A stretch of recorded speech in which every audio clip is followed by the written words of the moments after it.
We had to contend with frequent air raids and bombardments. There were fearful experiences in the evacuation from Onitsha and Port Harcourt particularly. We endured constant shelling, and in many cases, we were saved by split-minute instinctive decisions which we know today could have only been by the providential intervention, hand of God.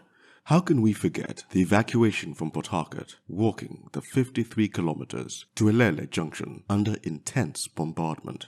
How can we forget that our little brothers were too weak and frail from hunger and thirst to walk, that we begged to get them on push trucks as we marched along to safety? How can we forget the heavy box carried containing our only clothes and possessions, having abandoned all in Port Harcourt? Our joy knew no bounds on seeing my father's friend at Elele, who invited us into his home, where we had our first bath in days and had food to eat.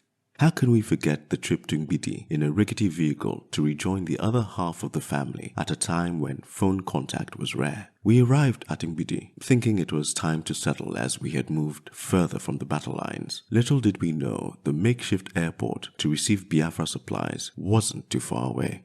Consequently, the bombardment, rather than subsiding, increased. Once again, we were in the eye of the storm. We had to cover any light glare at night, or else it was an invitation to the bombers that circled and bombarded the area at night. As casualties mounted in the front lines and the pressure to defend on many fronts increased, the army resorted to conscription of teenagers.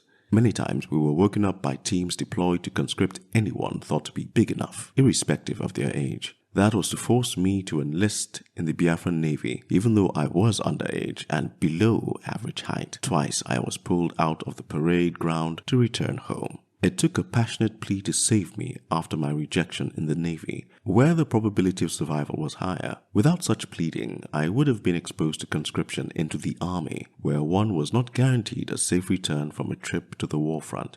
That sealed it for me. I was to learn during my naval training that my younger brother was conscripted and drafted to the war front. It took a trained eye to know that he was just 14 years, despite his height. Because the officer he served was shot and wounded, they had to return to the rear for treatment, during which time he was advised to return to the location the family was sheltering at.